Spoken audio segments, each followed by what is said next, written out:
What is up, guys? Eric here from EBM Productions, here with my, well, kind of like film study for Islam Makhachev versus JDM. I'm going to start with JDM. I've already watched the fight up until round 5. JDM versus Bilal Muhammad. We're going to start with him, then jump over to Islam. Ahead of time, you guys, wait, I'm not going to say who I picked. I'll maybe say 5 minutes in, 10 minutes in, whatever. It's so that you guys can go watch my predictions video. This one will make you understand why I picked who I picked. Again, I need to mention a few things. JDM, Jack Della Maddalena, finds his range and keeps his range very well on the feet, striking, etc. Problem that he has is when near in the clinching distance, without the clinch, he likes to throw high guard and then the knee. He brings the knee up top. And guess what? That's one of the only times where Bilal actually countered him, because as the knee drops to the ground, where he needs to find his footing and he's on one leg, he gets caught with strikes, combinations. Not from southpaw. That's the key part here. Islam is a southpaw. He doesn't switch unless his legs are like absolutely busted. He doesn't switch by choice. He's not a switch hitter. He's a southpaw. A very slick southpaw, but a southpaw that prefers pressuring and then countering.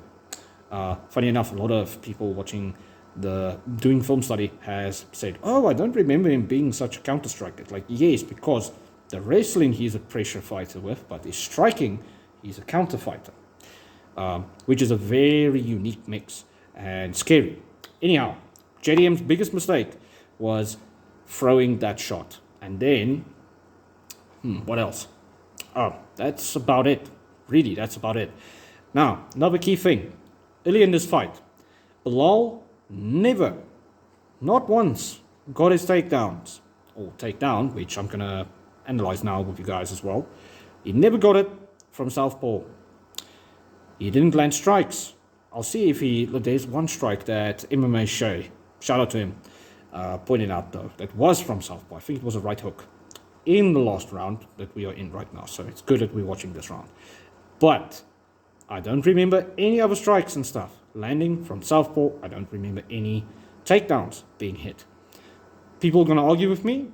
What happened with the takedown attempt in round 1 that almost got him down was shifting. It was a shifting shot. The southpaw range was, when he was in southpaw, the range wasn't there. So he shifted and then stepped outside of JDM's right knee. So he had to be in orthodox. That means left foot forwards, strong rear leg behind. Islam doesn't do that. Islam at best squeezes hips. Now, obviously we're going to watch him, but you get what I mean. It's key that people understand the southpaw aspect. Because a lot of people just think, no, he's just going to take him down at will. Because this fight is 50-50 from the fans in this zone, where the narrative is Islam's just going to take him down and do whatever he wants, and even on the striking for some odd reason. And then the other side, other 50%, is, oh no, JDM's just going to stuff everything and knock him out.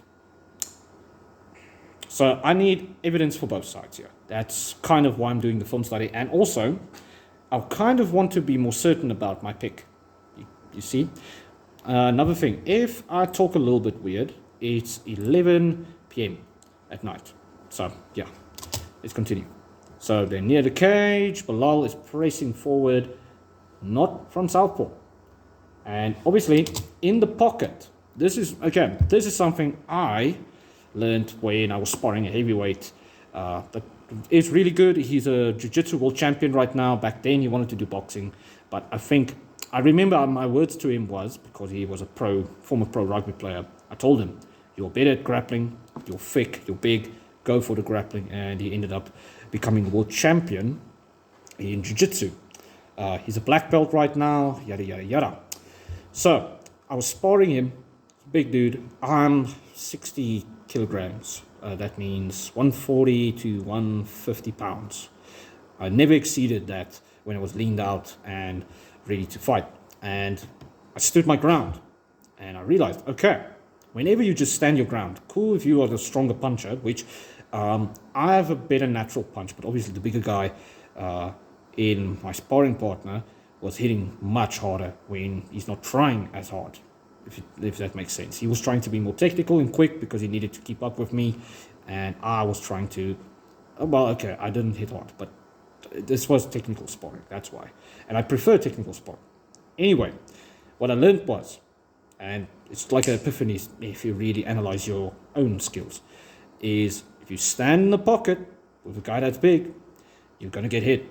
Even if you try to semi-trade, that means you try to just exit slightly, 1 inch, 2 inches out of the pocket. Think Yuri Prohaska, he usually is in the pocket, and then versus Jamal Hill, he stayed out of it a little bit, and then he went in. Out, in, out, in. But he was still in range where if Jamal just went and threw combos, he will get tagged. That's bad. That's what I learned. It's bad. You shouldn't do it.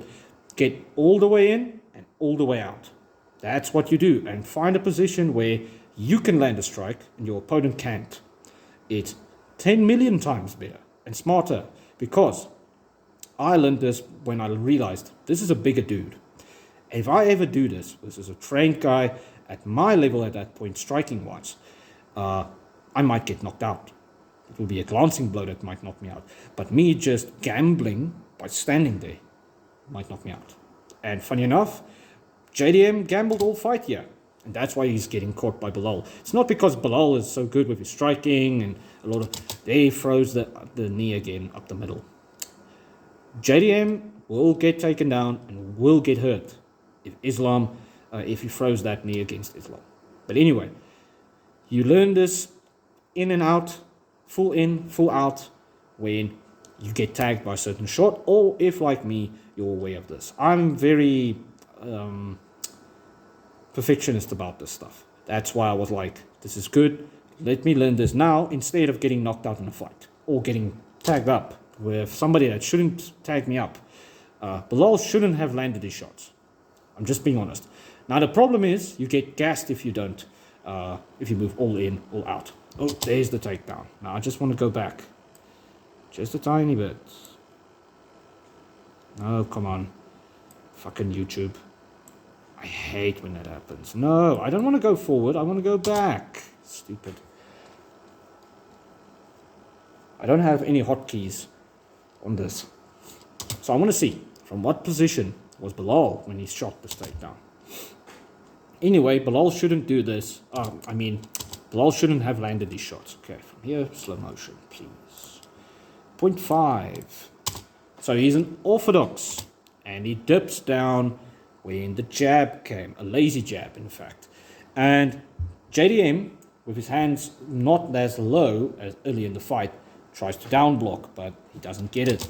And whoops, he gets taken down.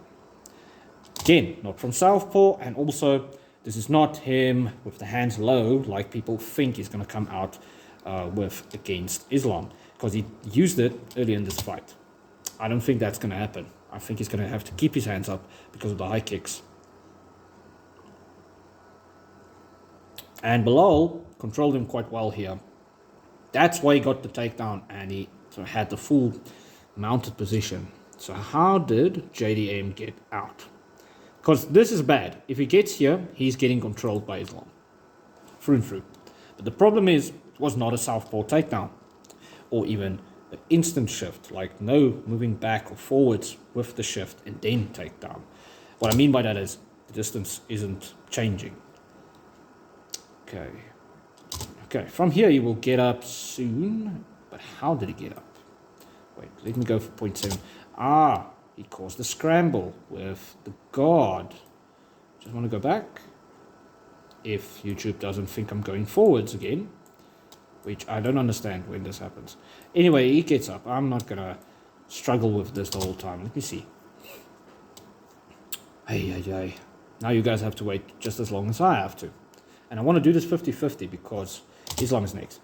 So yeah, he perched his left leg at the knee of Bilal, and when he felt his balance, his body weight was a bit off, he instantly popped up the hips and just shucked him off to the side. And then, brought his knees up to his chest, and started pushing off.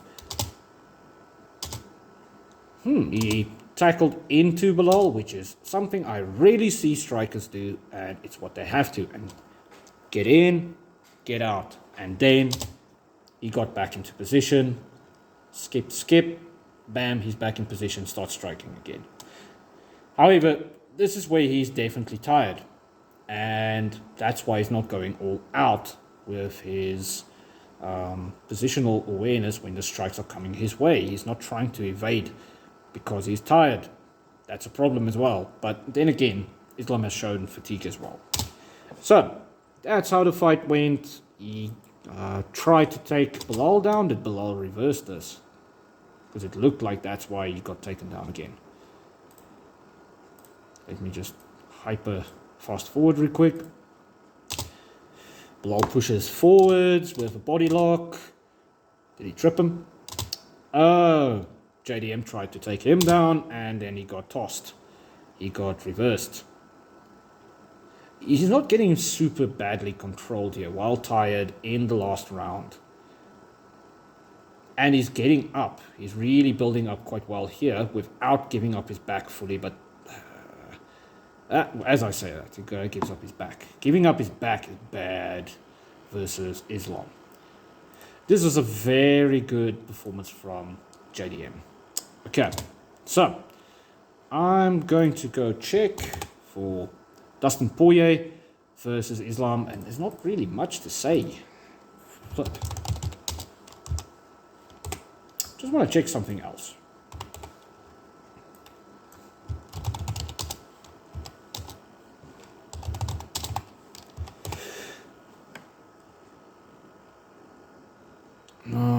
Yeah, it was Moicano.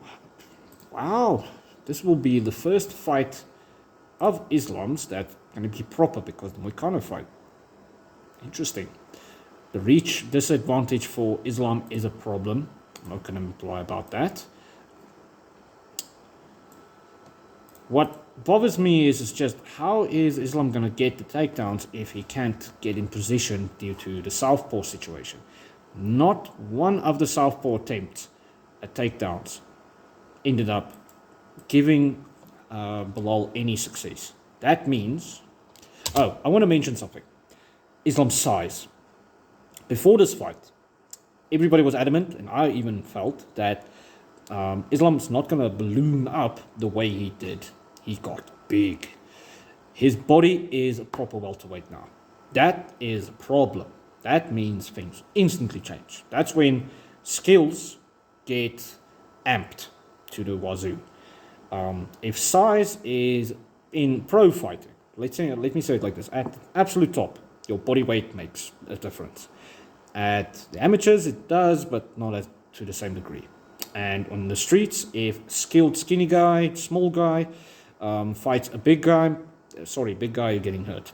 Unless the small guy is stupid and just gets sat on, which I have seen, and I'm just like, why? How's this guy trained if he accepted sitting on his bum and letting this big dude fall on him? But anyway, that's a different video. So, the size is a problem for JDM. A massive one, because if this is proper welterweight makhachev, he's going to ragdoll people.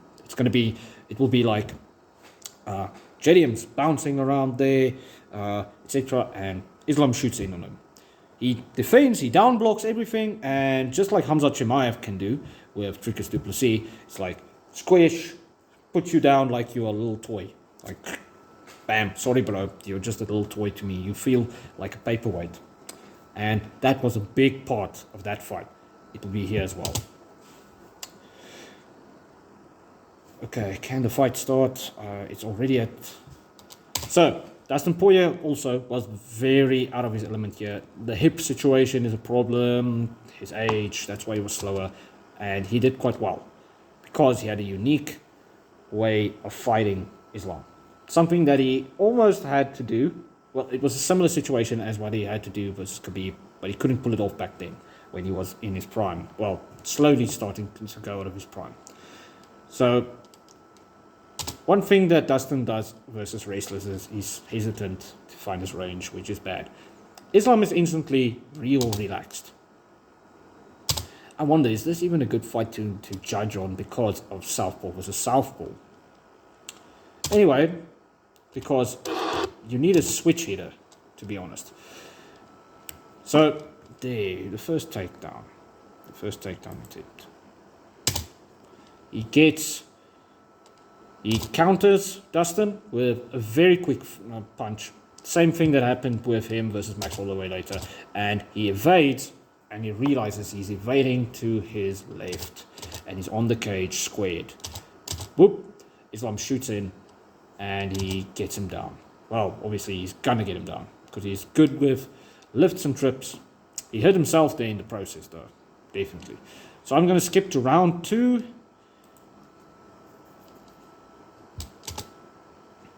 Islam is, though, a little bit hesitant when the guy is willing to strike with him. He doesn't just engage, especially since he got knocked out at one point in his career. However, he wasn't really fully comfortable here on the feet. And then the clinch exchanges. If he clinch exchanges with JDM, he can get hurt. However, I feel like with the Oliveira fight, he's going to turn these clinch exchanges into advantage for him to get him down. I really feel he's going to be a lot more takedown heavy in this fight compared to this fight here with Dustin Poirier. With Dustin Poirier, I think he realized he's quicker and he's countering a little bit sharper. Dustin was missing a lot of his strikes. We go look at all the slow-mo. His shots moved around Islam when it's because of his lower half of his body, his hip operation, and that means he's not quick enough to get in position. So he's just out of position, and then other times he didn't gauge his distance correctly, and he didn't even find it in time. And that led to takedowns, etc. I'm going to skip to the last round. We got him. Okay, last sequence before we say goodbye. Because what I saw is not a lot of kicks. That's why I don't like people using this fight actually as a gauge. Islam didn't use his kicks as often in this fight, but then again, that's because of the southpaw aspect. The clinch fighting was a bad idea, and I don't think he's going to indulge too much in the clinch striking with JDM like he did with Dustin. He's going to clinch maybe if they get too close, but he's going to try and get a takedown off of it. And then he's going to counter often because clearly Islam can be pressured back, because he has been pressured back by, well, there was a straight left that landed, and we don't know if Islam's going to be able, well, okay, because of the body weight, I think he can, but yeah, don't know if he's going to take the power, that's what I'm saying.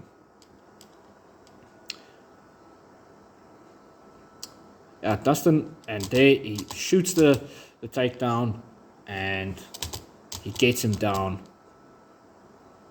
Whoop. Almost gets the single leg, and then he, oh, this was amazing, the whip, and then the DAS. This same position JDM got in swiftly, and that's why I think Islam might have this. Yep, and then there's the DAS, because he has a different kind of DAS, and it's still tight as hell. Yeah, guys, so I think, because JDM, I don't know, it feels to me that Islam has an opportunity here. Now, I'm going to make this a little video, 2-part video, because of the time here. I'm going to go a bit more in depth on Islam, and I'm going to check a few of his other fights where he's fighting an orthodox fighter. Or maybe a switch hitter. Yeah, I'll do the Volkanovski fight. Cheers, guys. Let me do it part 2 instead.